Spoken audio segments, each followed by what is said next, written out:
Welcome everyone, and thank you so much to the Association of Children's Residential Center Annual Conference for inviting us to present here today, Finding Your Strengths, a new approach to serving commercially sexually exploited youth. My name is Claudine O'Leary, and I am a longtime community-based advocate for youth, as well as an independent consultant based here in Milwaukee, Wisconsin. And my co-presenter today is Rebecca Detman. Rebecca? Hi everyone, thank you so much for attending our presentation.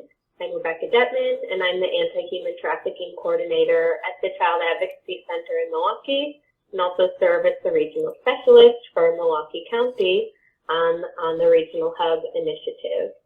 In my role, I help facilitate multidisciplinary teams and also have the opportunity to partner with our community-based partners like Claudine.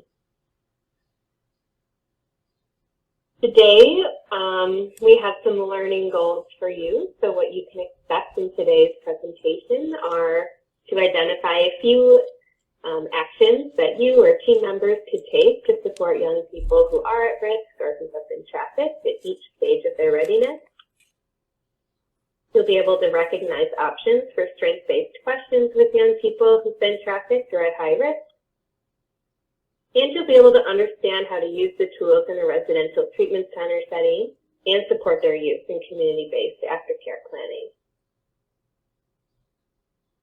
Some background on the tools that we're going to present today and a little bit of context and history as to what inspired them is that Claudine and I sought out to create something that would be visual and dynamic and both support young people but also their team members in drawing out their strengths.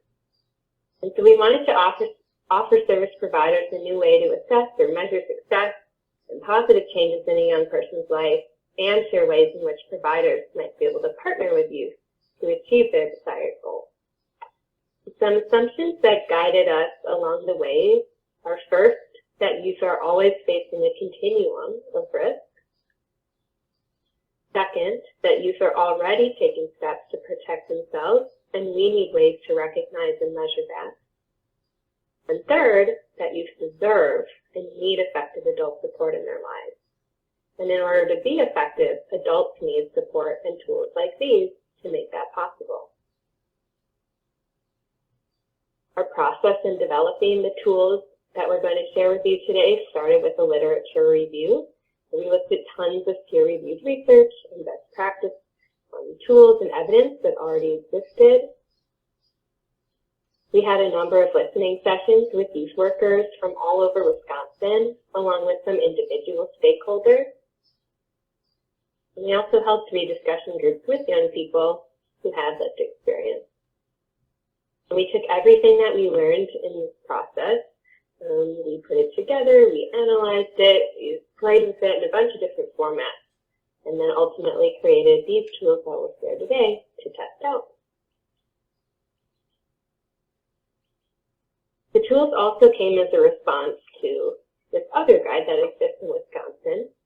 And so our Department of Children and Families created in 2017 an indicator guide to help mandated reporters make decisions about if what they were seeing elevated to the level of needing to make a report about concern for trafficking.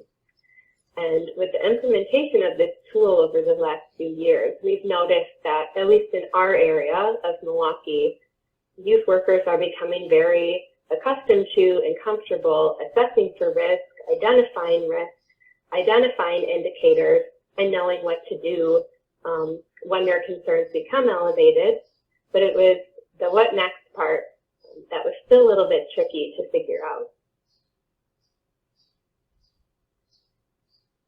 And I'm going to pass it to Claudine to go through some of our findings and talk a little bit more about risk. Thanks, Rebecca. It is true that when we think about that continuum of risk, it's both a continuum in the level and the amount of risk, but it's also true that risk exists on this continuum of individual risk factors, relationship risk factors, as well as community and societal risk factors. You're going to note that with the tools that we've created, much of what we focused in on is on those individual and relationship risk factors, as well as the resilience and strengths that can be employed to counteract those risks. But there are many other kinds of risks that need to be addressed in order to truly protect young people in our community. If you could go to that next slide.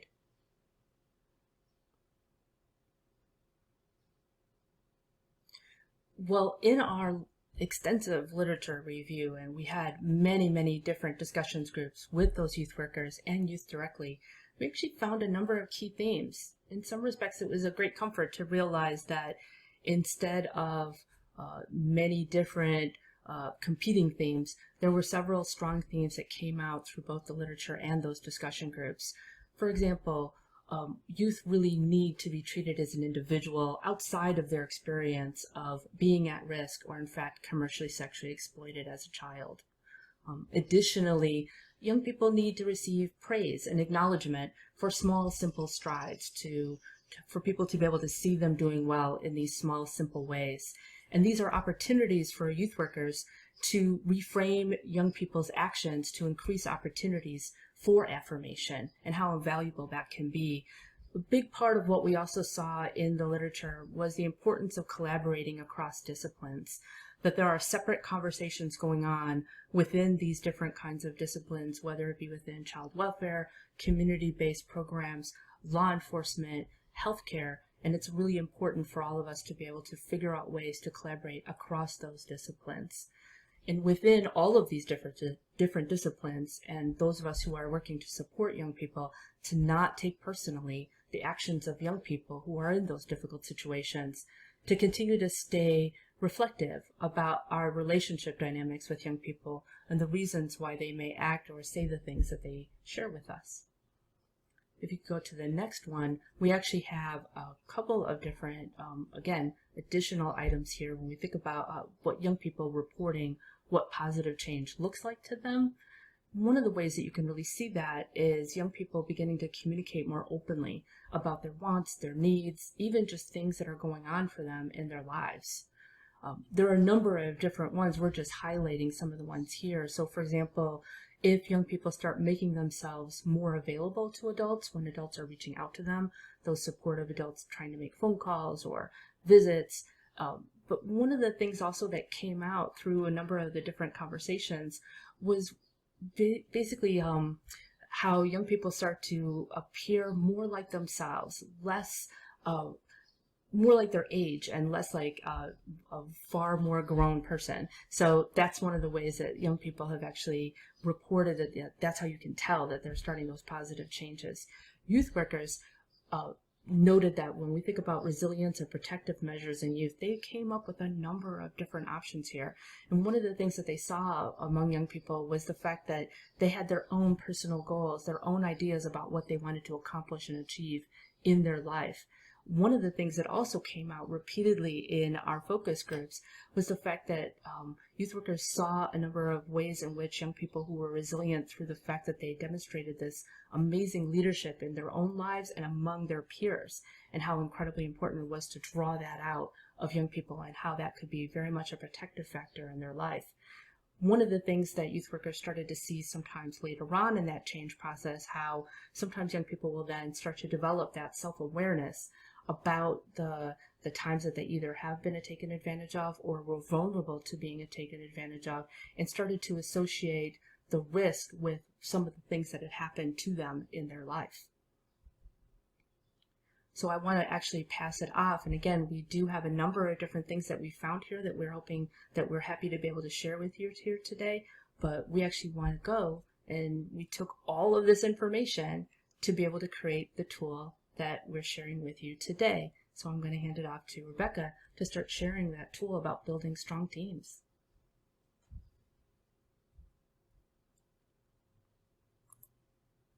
All right. So you are currently looking at side one of the Building a Strong Team Response to High-Risk and Traffic Youth tool. And this is a two-sided tool, so we'll go through each side at a time. But beforehand, just wanted to give you a little bit of information on how we landed on this design and the content on here. So side one is really intended to prepare for effective use of the tool. We're giving you some practice framework to help shift your perspective about the young person that you're working with or hearing about. We want to make sure that users of this tool have good awareness of the resources in their local community and are able to anticipate some of the needs that might come up when utilizing this tool. And then we also give you a refresher on skills and strategies. So those are going to be the engagement, options, and affirming language boxes, which we'll go through more in depth in a few slides. Here's an overview of the second side. This response that we give you is guided by the stages of readiness, and they're referenced back here on the first side in the blue box. Everything that went in here is informed by the literature and the focus groups and discussion groups that we did. You'll also see, if you look really closely or if you're able to get some hard copies or PDFs, that there's some bolded terms on the back side, and those match up with our terms on the front side, so engagement, options, and affirming language. And we're also providing some recommended verbiage in the spirit of motivational interviewing. We really want to shift the focus here from any feelings that the user has about the youth to be more about the youth and affirming their actions and finding ways to affirm their actions to induce more change talk. So getting started with this tool, we mentioned there's actually a set of tools, this being the first. They can be used completely separately from each other, but before doing anything, we do recommend looking at this tool first, just to give you some ideas on how you could be reframing conversations or maybe looking at the situation in a different way. Again, making sure you're aware of resources that are available or that you may need to implement upon using this tool. You could use this tool when the team is feeling unsure or stuck, or maybe you're in a point of transition with the youth, or even just getting started. You could also use it when the youth is starting to demonstrate some incremental change to help you decide what could be some next options for them, or even when the team is going through periods of change to see if there's any strategies that different members can implement. This is a great tool to use before team meetings or plan of care meetings to prepare, but also as a guide in those actual meetings to focus your conversation on change. You can use this to prepare for court or other consequential and important meetings to help you articulate more about your observations with the youth and their change, or even what team members are doing in a way that might not be as obvious to judges or attorneys. This tool is meant to complement the other tools you're already using. So we know that in residential settings, in case management type roles, there's already going to be assessments that are required, plan of care documents. This is not a replacement to those. Rather, we hope that having it can help inform some of those things by giving you new language. And at this time, we're not recommending any particular frequency of use. Rather, it's available to you to revisit as often as you need it. If there is a resource and you just need some new ideas, or you're looking to implement new strategies with team members. Now we'll break it down box by box, starting with our key framework. So our key framework is like every single thing that we think is important for you to know before jumping into the backside of this tool. If you're using this tool, you are reframing everything you think to be from a harm reductive perspective, to think about how we can promote a safer or safest attitude, recognizing that safest may not be a realistic option for your young person. We're also here to encourage you to shift away from thinking about everything that you could say or do to change the young person's mind about whatever is going on in their life, and rather help them make some of those thoughts on their own, which feels like a very natural thing that happens in residential treatment. And our goal here is really just to meet youth where they're at. It's not necessarily about moving forward, although moving forward is great, but we're also acknowledging that each thing you do as a team member, or each small incremental observation you make of the youth, that should be considered an intervention in itself. Won't go tons about this, but you'll see here we have that indicator guide I showed before. That's just us encouraging you to be aware of the risk that does exist so that you can target those risk factors effectively, but also being aware of their risk or other traumas both within and outside of their CSC history. Bringing awareness to resources. What you see here, the little red rectangle, that's a local resource card that we have in Milwaukee. And 211 being a service that we have in Wisconsin to identify specific resources. But your task force in your area or your county or state-based agency or a crisis response program, they might be great places to go as well to learn about what exists in your community. Next, we'll go through our strategies. So the first being engagement. Engagement, perhaps the most encompassing of the three strategies we're offering to you. So engagement is very important because it, of course, comes up over and over again in the literature, and then it comes up often in the discussion groups with youth workers. And they acknowledge that they know this is something that's important, and they've oftentimes learned about engagement or even different engagement strategies in their social work or therapy education. But as soon as they're sitting in front of this youth who's going through this incredibly complicated situation, they just feel like they freeze and they forget everything about what engagement means or looks like. And so what we heard from young people was that they really want to be known outside of who they are among risk. They're just a kid. They want to be treated like an individual who has interests and who has a life outside of trafficking.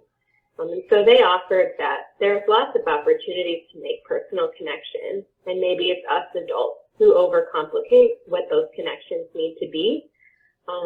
So they encourage appropriate self-disclosure and finding small, little common experiences that you might be able to bond over. Next, we do options.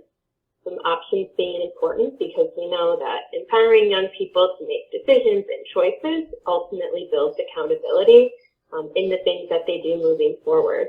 So when I'm working with teams, I always put a lot of value on what options exist for them, and I have a lot of teams come back and say, well, I don't know what options exist. So we broke this down on a range, starting with very simple choices, like the timing of a meeting or appointment, what it is they want to eat that day, offering 2 activity options and allowing them to choose. We also want to make sure that youth workers are not using only consequential options. So an option is not necessarily an ultimatum, but it's like 2 things that they can actually choose from that come out with a similar result. And we also value youth input on bigger decisions, but also recognizing that big decisions might not be able to be made in one conversation or even a few, but making sure they know that they're being heard, that you're taking all of their input into consideration, and that you'll be advocating for something that works for them, but that it's just going to keep taking time. You should keep checking in with them on this as well so they understand that you're not just leaving them hanging if things are taking a while. And then last, we chose affirming language.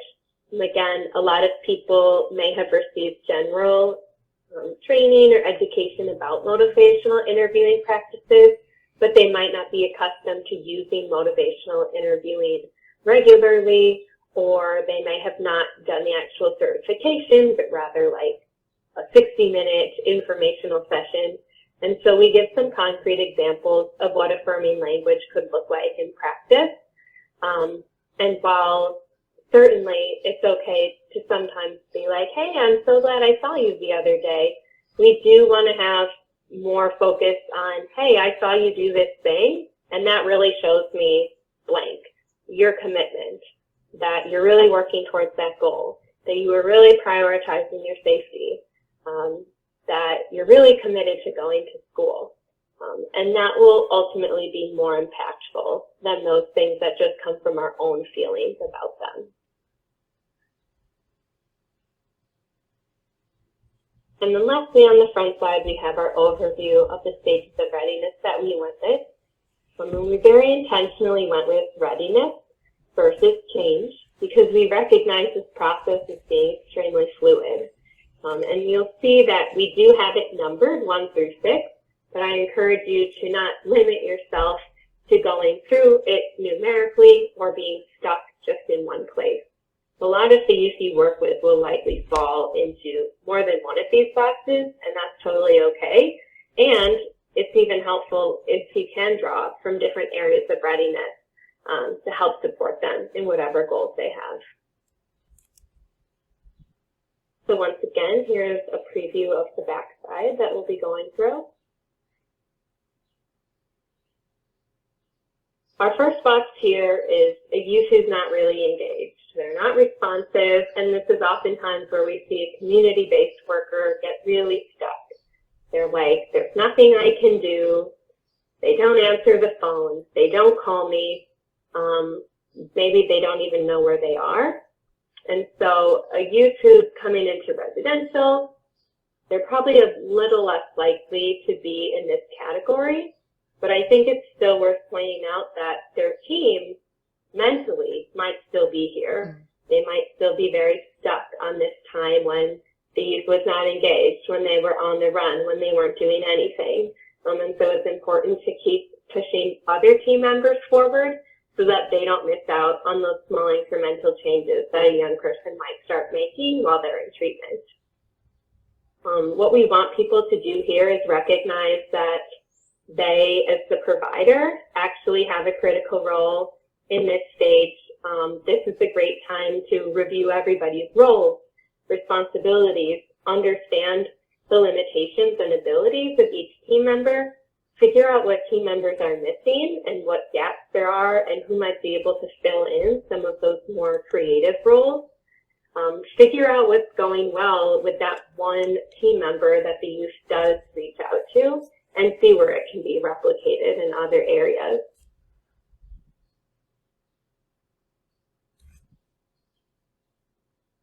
Now we move on to our youth who's a little bit more responsive, or they might even be reaching out on their own from time to time. I think I see a young person coming into residential for the first time as maybe being in this stage. They've agreed, perhaps, to be in placement, or at the least they haven't resisted it or left it yet. But they're not quite bought into all that you have to offer. However, even a very reluctant youth is very, very different than one who's not engaged at all. And then even someone who's calling their worker from time to time is very different than someone who only answers the phone when they call. So I think these two are really critical pieces of the stages of readiness. And when we focus in the strategies listed here, we create a lot more opportunities to build that engagement, to build communication. This is where we can be increasing all of our attempts to start targeting things like safety planning and those options that we talked about, exposing youth to opportunities that they may not have considered before.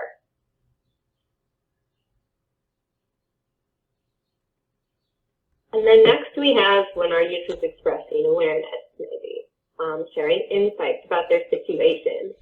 This is what I see as the ideal place that most youth workers want and expect the youth they're working with to be in. This is maybe where we're hopeful that they are when they come into treatment because it'll be a little easier to work with them. But do understand there's so many things that happen in between. And in particular, it might be really important for their community-based team to be more aware of all that work that gets in before arriving here.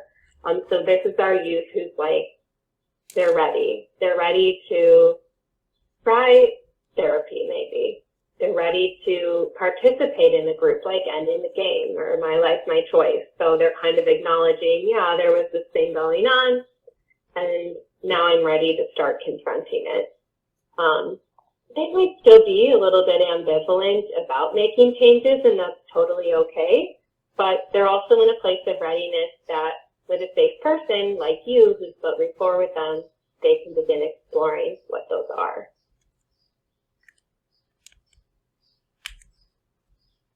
And then lastly, we have kind of a dual situation. So both a youth who's very aware, they're ready for change, or they're already in that change process, readiness is there, but they're also extremely fragile when they're here. A youth who has made it this far, who's participated in services, who has made a lot of changes in their life or in their attitude or in their actions and decisions, they might also feel very afraid of letting down people in their life. And laying the foundation in advance to them about you being there for them unconditionally, you staying there for them without judgment, you being there for them if they do have a setback, them knowing that having a setback is completely normal and maybe even expected, that ultimately is going to help when fix happens. This is a long journey for so many youth. They might enter care when they're only 15 or 16, and they might make tremendous strides and go back to the community, and they still have years ahead of them, and not just until they're 18, but well into their young adult years. So thinking about this as a 10-year process that just doesn't end at the end of treatment, or even of them being a teenager. Normalizing it, recognizing it, and affirming that just because they had this setback, it doesn't change anything. They had it, and we're going to keep going, and we're going to keep building on all that work that they already did. Make sure they understand that.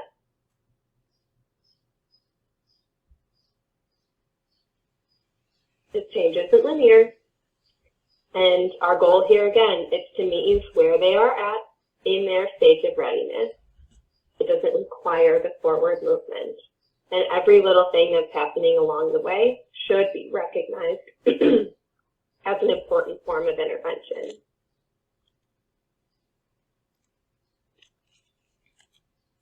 In using the tool, we do expect there could be some resistance that comes up, whether it's for you personally, having a hard time with it, having a hard time figuring out ways that you can be creative or that you can make these connections, or it could be a team member, someone on their community-based team that they're just not quite sure.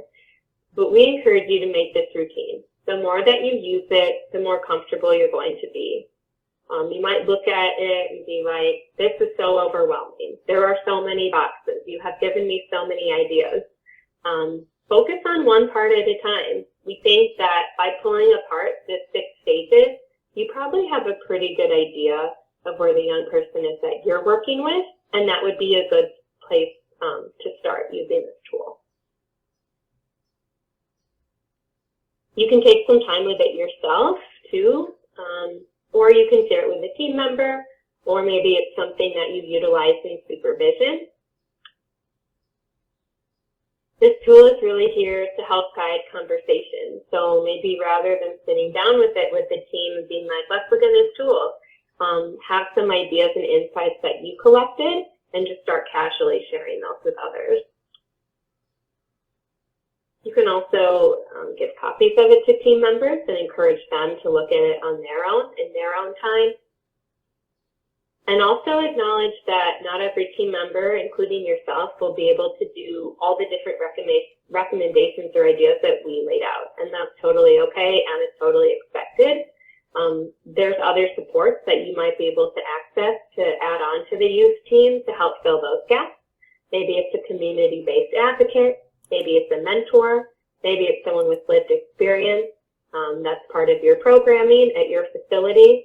There's a lot of different ways that you can work in more creativity. And find what resonates with everyone, especially with your resistant team member. Again, there's so many ideas. We are hopeful that there's at least one thing that a team member can fit well with. And then when in doubt, we do provide our contact information at the end of this presentation, and anyone is welcome to reach out to us directly for guidance. If you're stuck on something, if you're just not sure about it, but you are committed to using it, we definitely want to know, and we definitely are here to support you with that.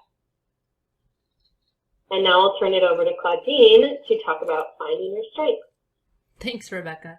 You know, it's so true that in some respects we were trying to combine up so much valuable information. And so what you're seeing today is the result of many, many different reports, many, many different research articles, and all of this different information that we heard directly from young people, from youth workers. And so this is the other tool, finding your strengths. And it is true that while in many respects we see them as being companion tools, each of them do stand on their own in many respects. However, with this finding your strengths tool right here, the reason why we started talking about the building a strong team is because that is going to make this process so much easier, so much stronger, in order to be able to start with that one. So ideally, when we think about using this particular tool, the finding your strengths, or the tool that you're handing directly to young people, hopefully it's provided by a youth worker who that young person can have a follow-up conversation with. We're not picturing, for example, this tool just simply being distributed or, being able to be found without that kind of follow-up conversation, how important that can be. We made some design choices here. We were really fortunate to be able to work with an excellent graphic designer. And so if you're sensing a familiarity of thinking of whether it be like a worksheet in a school, or thinking about maybe a magazine quiz that you've taken, I've seen some other kinds of, different ways that people have shaped these things here. It is designed to be as friendly as possible. And we're trying to think not only to make it friendly to fill out, but to maximize opportunities for young people to identify those strengths. And so we thought of it in many kinds of different aspects of a young person's life. We could have made it a lot longer, but we were also trying to achieve that sweet spot of having a one-page double-sided tool. If you could go to that next side, that's the front side, and then this here is the back side. We attempted to make it as usable as possible within like that range of reading comprehension levels. You might be looking at this and thinking, wow, this still looks like a lot of different words. And it is true that once you start using words like, say, for example, exploitation or sex trafficking on there, it tends to kind of, it's difficult to keep it within that age range. But if you except for those particular terms right there, we were trying to achieve more of that 5th or 6th grade reading level. However, it's also true that you may choose to sit with a young person for whom maybe it's English as a second language or has other kinds of reading challenges. That's certainly something that we would welcome in your use of this tool. And so thinking about being able to how we're shaping this tool here. This second side is giving that additional context. So we're going to take a look at some of the separate boxes here, but for young people to know why this tool was created. So even if you'll see here this question here, and again, thinking about ways in which we wanted to not ask directly about young people's experiences of exploitation, but instead present opportunities for young people to learn more about trafficking and exploitation. So one of the things that we're trying to achieve with this tool is just thinking about in terms of, again, whether it be about resources or connections or opportunities for safety planning. These are all of the different tools that are built inside this tool for young people to be empowered for greater safety for them. And we do picture this particular tool as being applicable not only for residential treatment spaces, but also for community spaces, community-based programs. So we're seeing this tool as being applicable in a variety of different settings. So what we're going to do here is also hone in on individual portions of the Finding Your Strengths tool, and then also give some guidance about recommendations that we have on using this tool. And, even just, again, the friendliness about it, about being able to think about, this worksheet is about finding areas of your life where you're already strong and areas that you want to improve. We're kind of, again, opening up and being able to say, everybody needs that extra assistance sometimes in their life, and that's okay. So we go into this first question, which in some respects is a pretty intense question about asking about, everyone needs food and a safe place to be, and do you get your basic needs met? For some young people, especially if they're first coming into residential treatment, they might think, well, today I did, but maybe last week I didn't, or a couple of weeks ago. So sometimes you might want to present this to young people and ask them to say, you could answer this just over the last month or so about what was true for you, instead of necessarily what's true for you today. But again, we're asking young people to be able to respond in ways and what they want to be able to share with us at that time. Certainly, we've given an opportunity here to shade up to the level that makes sense to that young person, but certainly any answer besides always is a concerning answer. And when we think about the risk level for those young people who are relying on survival sex to get their basic needs met, that is one of those risks that we're trying to address. And so certainly a strength or a resiliency factor on the part of a young person is if they are getting their basic needs met. And this is how incredibly important that we start recognizing where those strengths and where those resilience factors lie. So if we go to that second question there, we have about asking questions about family connections. How's your connection to your family? Once again, it's important for young people to define for themselves family. We've seen young people fill this out, and they might refer to their biological family. They may refer to chosen family. They may refer to one set of family members and not another set of family members. That's great. And being able to ask young people to let them know, this is what I meant when I'm thinking about my connection to my family. Being able to have some different options. They might make some additional drawings around it. That's great too. So being able to say, what is your connection around family? And obviously we try to, again, give different kinds of options besides just yes or no questions, right? So being able to say the difference between not having a connection to your family and a connection where you're able to work out your problems are two examples of what might be a spectrum of different experiences that young people are having with family. We have a couple of different questions here addressing school, in particular because we really wanted to, and this is showing up a lot in the literature, about how if young people are disconnected from school, their risk for commercial sexual exploitation is definitely elevated. So a young person who does have a connection to school is a strength that we want to draw out. But that strength can look different for different young people, and they can check more than one option. So for example, if you look at this question here, how's school going? They might indicate and say, I go to school and I'm making progress. But another young person might say, school's going great for me, and I only stop by school for lunch or to talk to my favorite teacher. These questions are meant as an opportunity for a conversation, because then that youth worker can ask and say, tell me more. What is it about that school? Oh, you're going and visiting your favorite teacher because you got kicked out from that school, so you actually cannot go to that school anymore, but you missed that particular teacher. What is it about what that teacher, what do they mean to you? What is it that they're able to do and how they're able to help you? These are things that we can draw out about any way that a young person might answer this particular question. But of course, we have this open-ended question too, asking young people any kind of ways in which they think could be helpful for them to be most successful in school. And if we go to this, we have a range of different questions about asking about supportive people in a young person's life. And so we've given multiple options here, whether it be about friends or family members, mentors, group leaders, case managers, or an anti-violence advocate. We even have a question here of, I have someone special in my life who supports me. And again, these are options to choose, and we have left certain options to be as open-ended as possible. That someone special might mean that that young person hasn't yet chosen to be comfortable sharing with you about their same-sex partner. It could be that it's a person who they haven't shared a lot, that maybe team members don't think is a positive influence in that young person's life.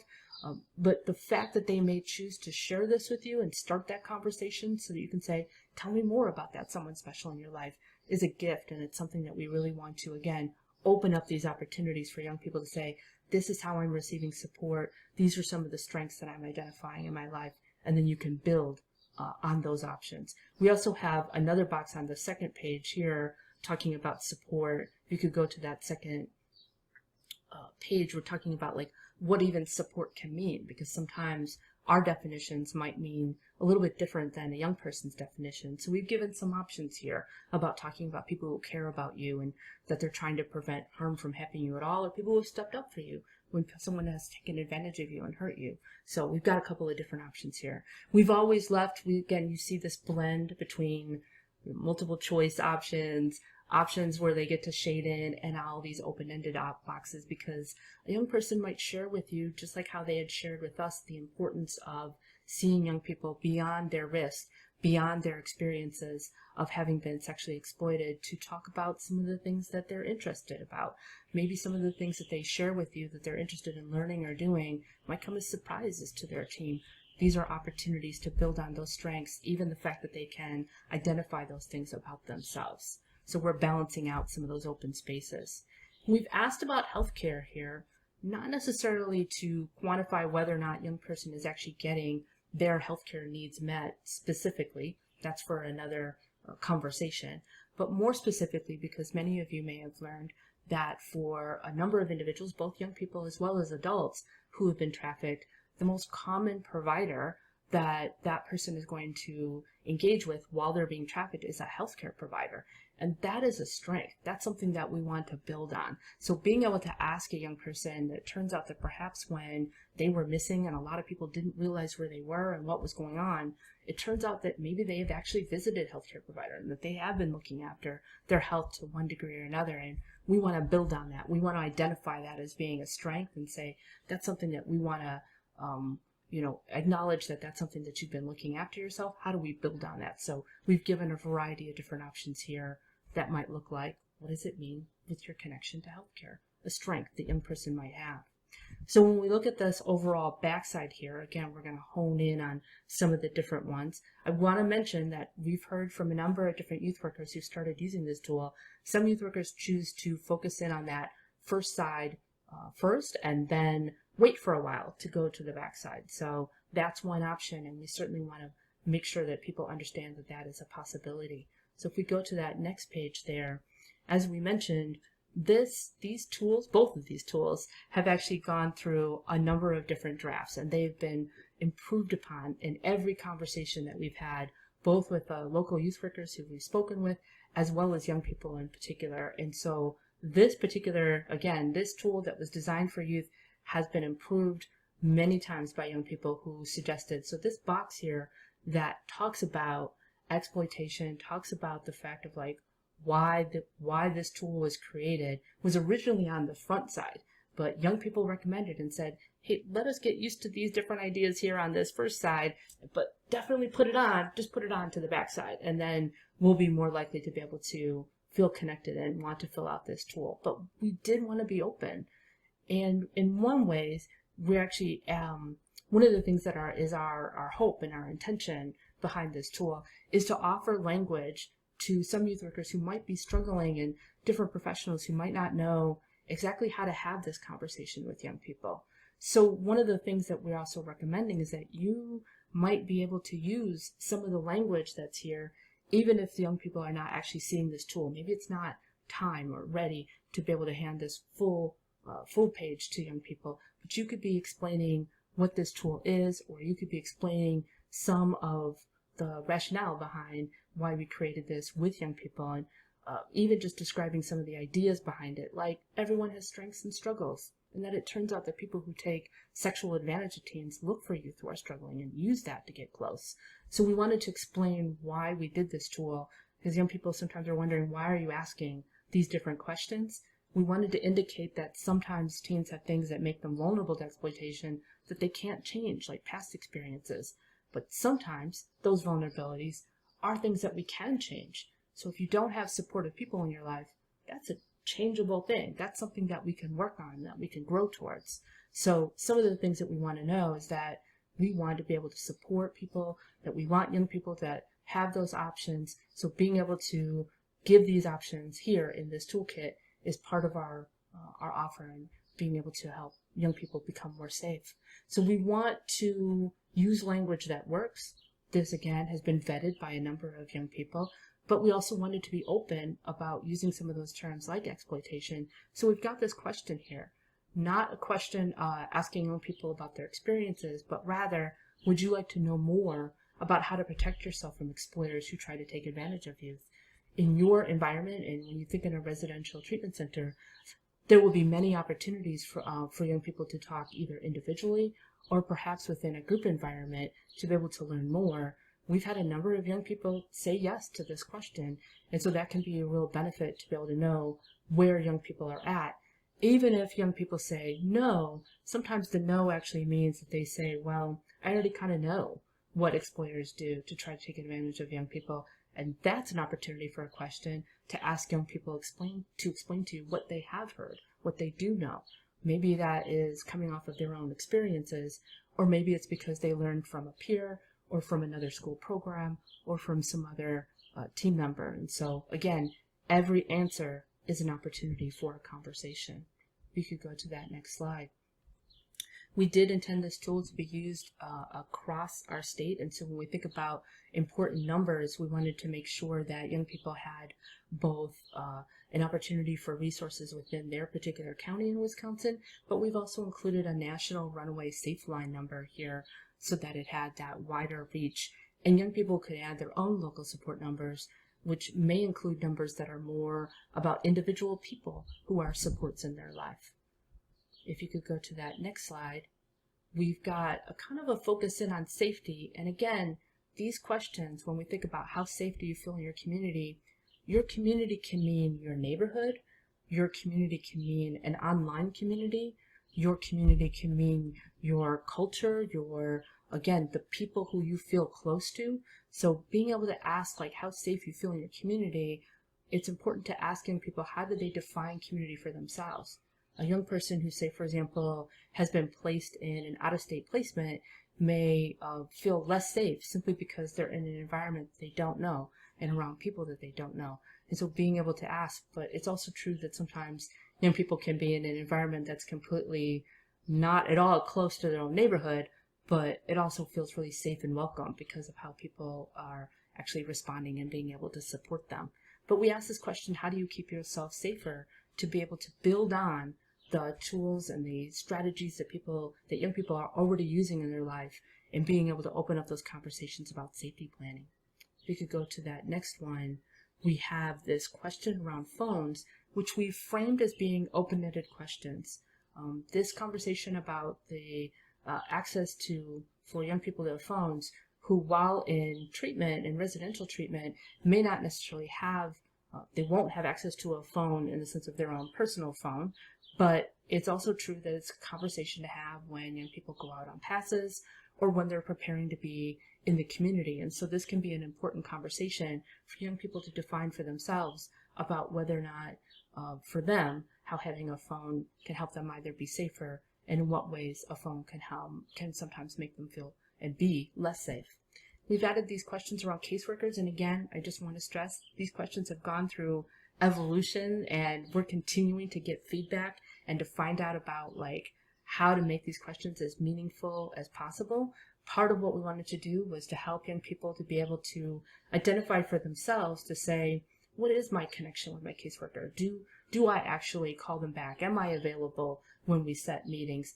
But the flip side of that is that we've also put on there to say that second layer of it, which is how available is my caseworker to me?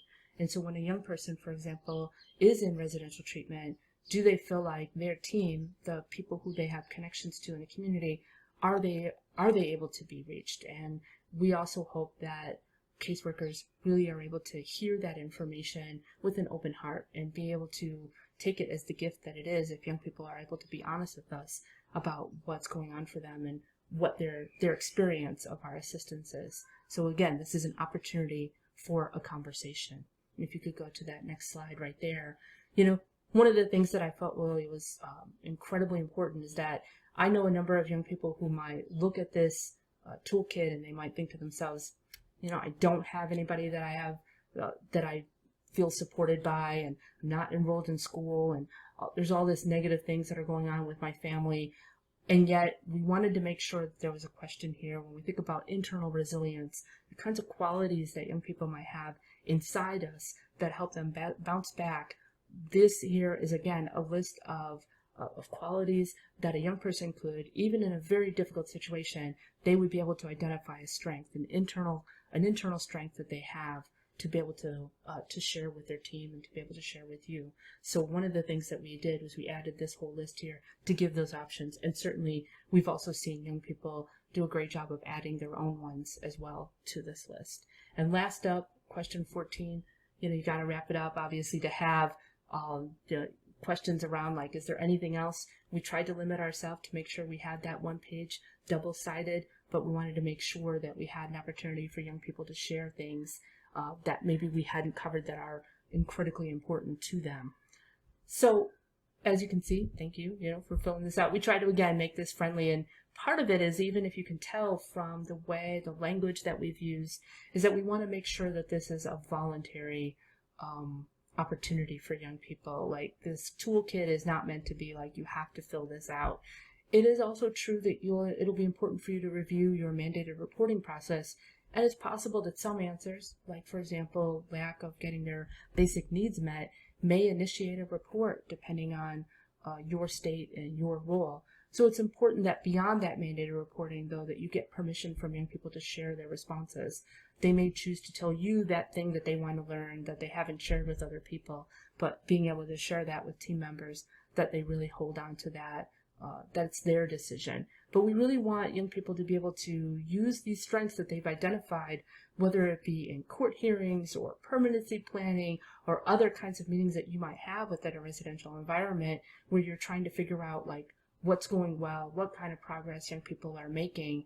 And this tool doesn't cover everything that could be relevant, but we're still learning. And one of the things that we're really excited to hear is about your process, whether it be what's working, what language was helpful, what seemed challenging, as we learn more about how these tools can help move forward this process. And again, we are anticipating the resistance could come from a number of different places. In some respects, we've actually seen a number of young people start filling out we're handing it out and they're already filling it out. But there are definitely going to be times when young people just say, I don't want to fill this out right now. We really want to reflect on the timing. It could be that they've just done filling out another 50 pages of forms. And so they're just like, okay, I just need to pull back and wait for another time. That's okay. Maybe it's just about a different person, thinking about the fact that maybe it's not just about the timing, but it's possible that the connection that they have with a mentor or the connection that they have with a different family member, that might be better positioned to introduce this tool. That's also a possibility. I do anticipate that there might be some young people who want to take the tool and fill it out on their own. There are going to be many young people who actually want to work on it together. So we've definitely heard a number of different reports where young people are actually having a better experience being able to fill it out together, because it's like, oh, what does that question mean? You can reflect back and be able to say to that young person, like, well, what does that mean to you? And so that they understand this is not about right or wrong answers. This is about an opportunity for them to be able to offer their perspectives and make sure that they understand that while there are, say, for example, again, you could start with that first page and move to the second page another day. They could fill out 4 of the questions and not other ones. It's okay. And we want them to feel like empowered to be able to use the tool that feels the most effective for them as possible. So we did contemplate. We thought to ourselves, it's possible, we try to make these as user-friendly as possible. And it is true that there might be ways to be able to use these tools wrong. This tool is about finding strengths. And so if a team or as an individual is too focused in on risks, that's not good. Like, we really want people to focus in. Again, think about that way of being able to reframe these opportunities as, where are you finding those different strengths? It's also true that while we definitely did our homework as far as making sure that this tool is evidence informed, it's not a validated assessment. So we can't tell you and say, hey, if young people fill it out this way, this means this or that. We were thinking of it as being, again, a very practical tool for youth workers to move forward these conversations. But we would be really disappointed to hear if it was used against a young person, that if we've actually definitely heard in Wisconsin about a number of young people who are starting to feel regretful about sharing about their experiences of having been exploited because of the judgment that they received, because of other negative experiences that they had as a result of that. And so I think that we wanted to keep this as being a positive framework. Yeah. And so I think, and to that even say, for example, that very first question, if a young person answers and says, I'm not getting my basic needs met, and we just take that filled out tool and file it away, and we don't really actually have a conversation with the young person, some things that young people might identify are not necessarily things that you can fix overnight. A young person who doesn't feel safe in their community is a layered, complex problem that we may end up having to talk with them about in different ways. But to acknowledge that you heard, to acknowledge that you understood that what the young person is trying to share, and that you want to walk beside them during the struggle that they're experiencing, is critically important. So responding is incredibly important with these tools. And so that's why we're cautioning against people simply just distributing them, but not having a follow-up conversation with young people. And last up, when we think about practical applications, there are a number of different things when we think about the environments that you may work in, particularly around safety planning. So an opportunity for preparing for young people who are getting ready, whether it be for short or overnight or longer term home visiting, increased time in the community. This could be an opportunity to start that conversation or to continue that conversation in a clear, precise way for young people to be involved in that decision making about safety planning.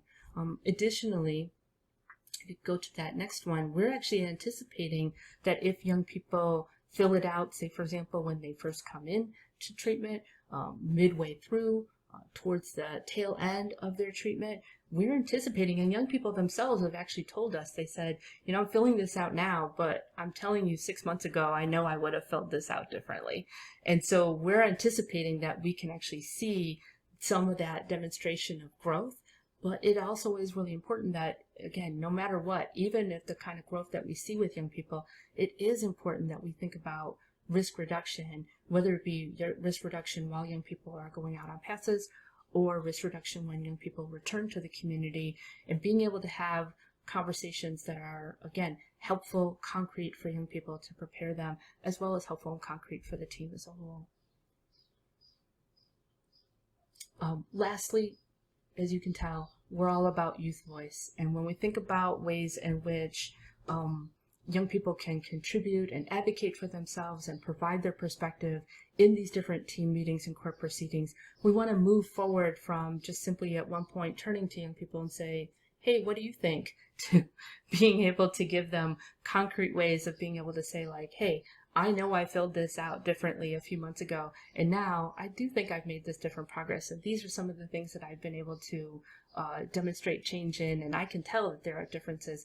But it's sometimes helpful to be able to have different tools where sometimes feels like sometimes we need to figure out ways to be able to share and be able to be on the same page about things. So this is one of the tools that we're hoping that will help young people be able to more effectively communicate their strengths. So thank you again, and I do want to pass it off to Rebecca to share some of the information about how you can reach us. Great, Claudine. Thank you guys so much for watching our presentation today. Like we mentioned, we'd love to hear from you. We do have some hard copies available that we might be able to mail to different sites. You can also find PDFs available for download on the Wisconsin DCF website. That's linked here. It's just dcf.wisconsin.gov/AHP.